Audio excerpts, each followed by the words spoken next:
Hello and welcome to News by Standards. New laws governing biometric technologies are urgently needed. An independent legal review led by Matthew Ryder, QC, has found. Biometric data includes faces, fingerprints, voices, DNA profiles, and other measurements related to the body. Technologies using this data, such as live facial recognition, are increasingly common, but the review found rules in England and Wales were fragmented, unclear, and had not kept up with technology. Biometric technologies, it noted, previously used almost exclusively in policing, and now used by a growing number of private and public organisations, including employers, schools and shops. More novel tools such as gait analysis, which looks at distinctive features of how people walk, or keystroke analysis based on how people type, are also being deployed. In a separate paper, the Ada Lovelace Institute, which commissioned the review, cited a number of examples of how biometric technologies were being used. Schools using facial recognition technology to verify students' identities in order for them to pay for their lunch. A supermarket chain using facial recognition to alert staff to individuals with a history of theft or antisocial behaviour. Companies using an artificial intelligence system to score video interviews with job candidates for characteristics such as enthusiasm, willingness to learn, conscientiousness and responsibility, and personal stability. Better laws and regulations would subject such uses to much greater scrutiny before deployment, it says. Currently, an institute spokesperson told the BBC, regulators were only taking action after the fact. We can think of this as a regulatory whack-a-mole, which we are arguing is inadequate, the spokesperson said. And none of these given evidence to the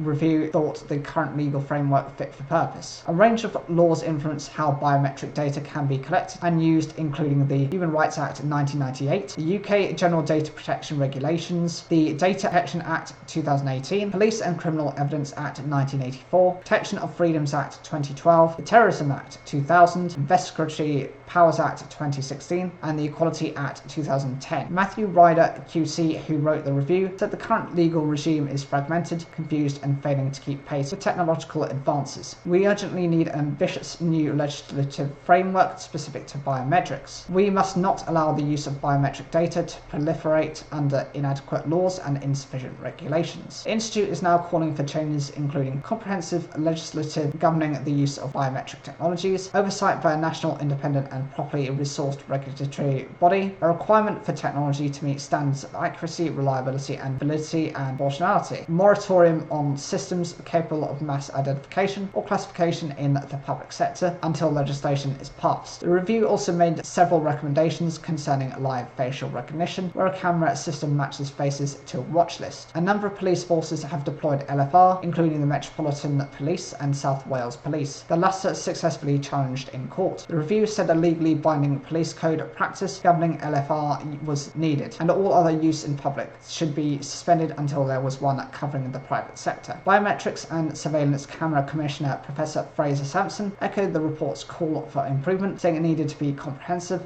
consistent and coherent. Lady Hamley, who chairs the Lords Justice and Home Affairs Committee, said the current uncoordinated and confusing arrangements are inadequate. Biometric technologies have huge potential. They need an essential component, public trust and confidence, which in turn needs sound regulation. In response to the Ryder review, the Department for Digital, Culture, Media and Sport spokesperson told the BBC the government was committed to maintaining a high standard for data protection, and our laws already have very strict requirements on the use and retention of biometric data. We welcome the work of Ada Lovelace Institute and Matthew Ryder, QC, and will consider the recommendations carefully in due course.